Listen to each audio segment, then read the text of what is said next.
ఫిరాయింపులతో రాజ్యాంగం అపహాస్యమవుతోంది.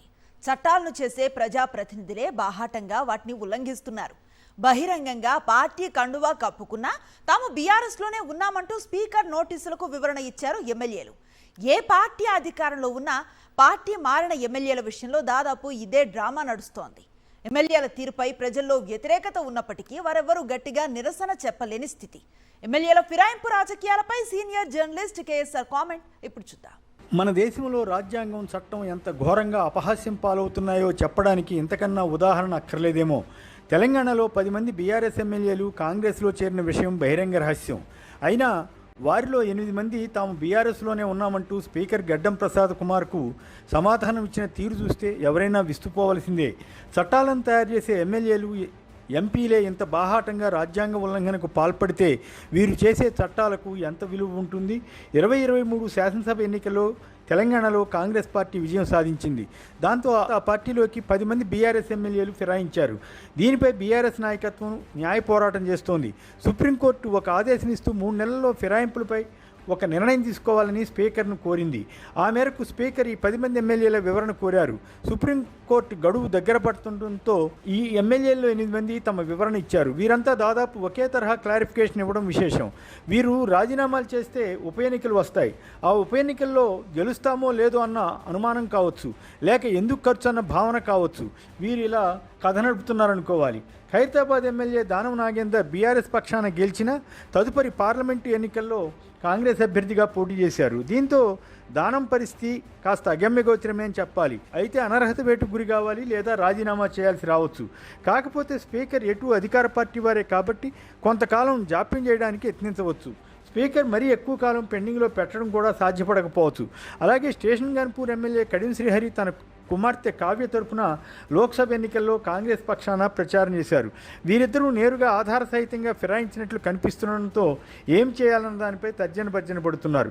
కొద్ది రోజుల క్రితం ముఖ్యమంత్రి రేవంత్ రెడ్డి ఈ ఫిరాయింపు ఎమ్మెల్యేలతో భేటీ అయి మంతనాలు సాగించారు. న్యాయ నిపుణుల అభిప్రాయాలు కూడా తీసుకుని 8 మందితో స్పీకర్ నోటీసులకు బదులిప్పించారు. ఆ జవాబులు చూస్తే మన ఎమ్మెల్యేలు ఇలా తమను తాము ఆత్మవంచన చేసుకుంటున్నారా, లేక ప్రజలను మోసం చేస్తున్నారా, లేక న్యాయ వ్యవస్థను తప్పుదారి పట్టించే యత్నం చేస్తున్నారా అన్న ప్రశ్నలు వస్తాయి.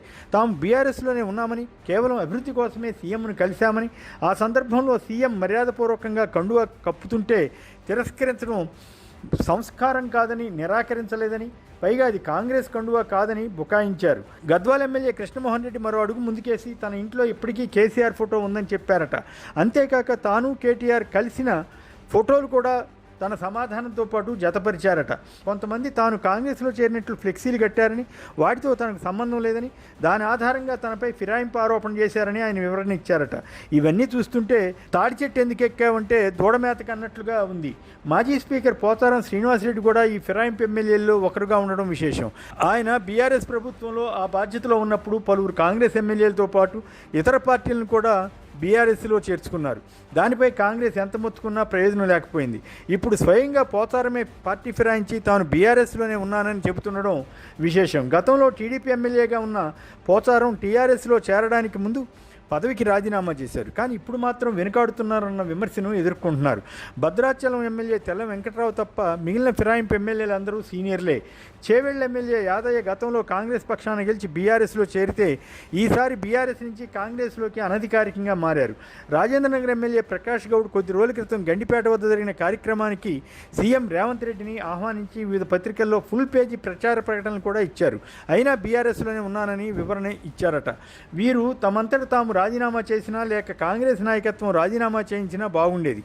ఒక పక్క కాంగ్రెస్ అధిష్టానం బీజేపీ ఫిరాయింపులు ప్రోత్సహిస్తోందని విమర్శలు చేస్తూ, మరో పక్క తెలంగాణలో కాంగ్రెస్ కూడా అదే రకంగా వ్యవహరించడం ఏ పార్టీ విలువలతో కూడిందన్న ప్రశ్న వస్తుంది.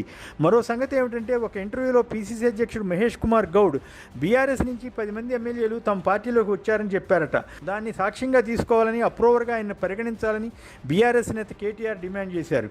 ఓట్ చోరీ అంటూ కాంగ్రెస్ అగ్రనేత రాహుల్ గాంధీ బీజేపీపై విమర్శలు చేస్తూ రాజ్యాంగం పుస్తకం పట్టుకుని టూర్ చేస్తున్నారని, తెలంగాణలో ఎమ్మెల్యేల చోరీని ఆయన ఎలా సమర్థిస్తారని కేటీఆర్ ప్రశ్నించారు. రేవంత్ ఆధ్వర్యంలోనే ఇలాంటివి జరుగుతున్నాయని కాదు. గతంలో కేసీఆర్ ముఖ్యమంత్రిగా ఉన్నప్పుడు కూడా కాంగ్రెస్తో పాటు వివిధ పార్టీల ఎమ్మెల్యేలను ఆపరేషన్ ఆకర్ష్ కింద బీఆర్ఎస్లో చేర్చుకున్నారు. అప్పుడు కూడా కొందరికి ఆయన బీఆర్ఎస్ కండువా కప్పారు. అయినా వారిలో ఎవరిపైనా అనర్హత వేటు పడలేదు. అప్పట్లో బీఆర్ఎస్ విలీనం డ్రామా నడిపితే దానికి ఆనాటి స్పీకర్ పోచారం ఆమోదముద్ర వేశారు. బీజేపీ కేంద్రంలో కానీ కొన్ని రాష్ట్రాల్లో కానీ ఫిరాయింపులను ప్రోత్సహించడం లేదా అన్న ప్రశ్న వస్తుంది.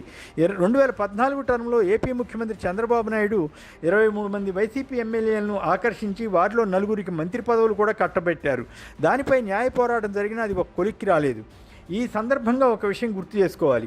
కాంగ్రెస్ ఎంపీగా ఉంటూ వైఎస్ జగన్ ఆనాటి రాజకీయ పరిణామాల్లో పార్టీని విడినప్పుడు రాజీనామా చేసి కడప నుంచి మళ్ళీ ఎంపీగా పోటీ చేసి గెలిచారు. అలాగే ఆయన పార్టీలోకి వచ్చిన కాంగ్రెస్ ఎమ్మెల్యేలతో రాజీనామా చేయించి ఉప ఎన్నికల్లో పోటీ చేయించారు. వారిలో 15 మంది విజయం కూడా సాధించారు, 3 ఓటమి చెందారు. అయినా విలువలకు కట్టుబడి ఉన్నట్లు గుర్తింపు పొందారు. తెలంగాణ ఫిరాయింపు ఎమ్మెల్యేల వ్యవహారం చివరికి ఏ రూపు దాల్చుతుందో, అది ఎప్పటికి తేలుతుందో చెప్పలేకపోయినప్పటికీ సుప్రీంకోర్టు ఆదేశాల వల్ల ఈ నోటీసుల తతంగమైనా సాగుతోందని చెప్పాలి. ఏదేమైనా ఈ ఫిరాయింపు రాజకీయాలపై ప్రజల్లో వ్యతిరేకత ఉన్నప్పటికీ వారెవరూ గట్టిగా నిరసన చెప్పలేని స్థితి ఉంది.